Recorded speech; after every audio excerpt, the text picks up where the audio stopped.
السلام عليكم ورحمة الله وبركاته. ازي حضراتكم؟ عاملين ايه؟ يا رب تكونوا بخير. النهارده اتكلم في نقطة بسيطة كده، بس نقطة مهمة جدا جدا، ومعظمنا النهارده بنعاني من الموضوع ده، ومعظم البيوت المصرية بتعاني من الموضوع ده. النهارده لما الأم تبقى في البيت وتزعق جامد جدا والشاي يحمر وتتعصب على الطفل اللي في البيت، تمام؟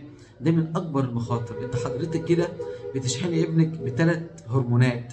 أول حاجة الكورتيزون، تاني حاجة الأدرينالين. الأدرينالين ده اللي هو بتاع الخناق. تالت حاجة النور أدرينالين، تمام؟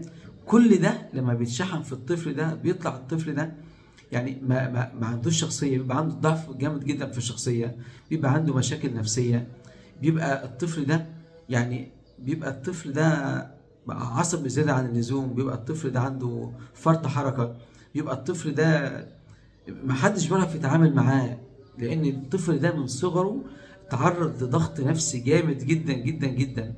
انا يعني معظم كلامي ده للامهات بالذات. الام طبعا طول النهار قاعده مع الاطفال في البيت، الاطفال طبعا كان الله في عونهم، طبعا الاطفال بيعصبوها وبيزعقوا لها ويعني بيجننوها ساعات كمان.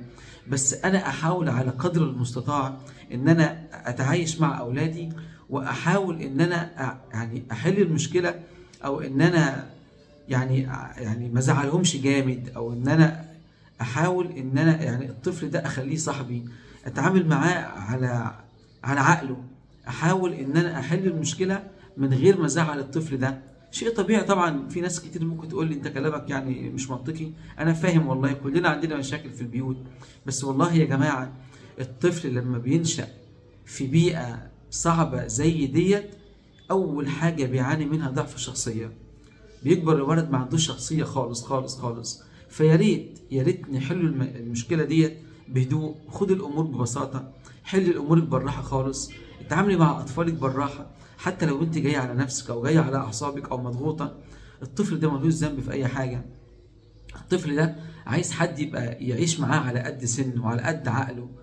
حاولي تتعايشي مع الطفل ده يعني بدماغه، حاولي تحلي المشكله على قد ما تقدري، تحلي المشكلة أو تراضي طفلك ده بحيث إنه يطلع إنسان سوي، إنسان على خلق، ما يبقاش إنسان عصبي، إنسان حقودي، إنسان زي ما بيقولوا بغل، إنسان بيكره الناس. على قد أنت ما بتربي طفلك، الطفل بيكبر على هذا الأساس. الأب طبعا طول النهار في الشغل مش موجود، ولو جه بالليل ساعة ولا نص ساعة بيبقى تعبان عايز ينام. كل المسؤولية عليك أنت، مهما كان الحمل عليك كبير، احنا مقدرين الكلام ده والله، بس الطفل ملهوش ذنب في اي حاجه. حاول تحل مشاكل طفلك بكل هدوء وبكل سلاسه كده. حاول تطلعي ابنك يظهر في بيئه او يتعايش ويكبر في بيئه يكون هو محتاجها وحاببها. وفي نقطه بسيطه جدا جدا، اي انسان يتشك شكه من حاجه ما يفضلش يعصر في صبعه ويتك على صبعه عشان يجيب دم وكلام من ده. قطنيه نظيفه بكحول او بتادين، واطهر كويس جدا مكان الشكه ديت، تمام؟ ولو في امكانيه اخد انتي بايوتيك اخد، مفيش امكانيه خلاص يعني بس يا ريت بلاش تعصر مكان الجرح ده، او بلاش تعصر مكان الدبوس او السن ده. طبعا لو في امكانيه اخد حقنه تيتانوس في اي مستشفى، ده يبقى شيء كويس جدا جدا جدا. اتمنى تكونوا استفدتوا، والسلام عليكم ورحمه الله وبركاته.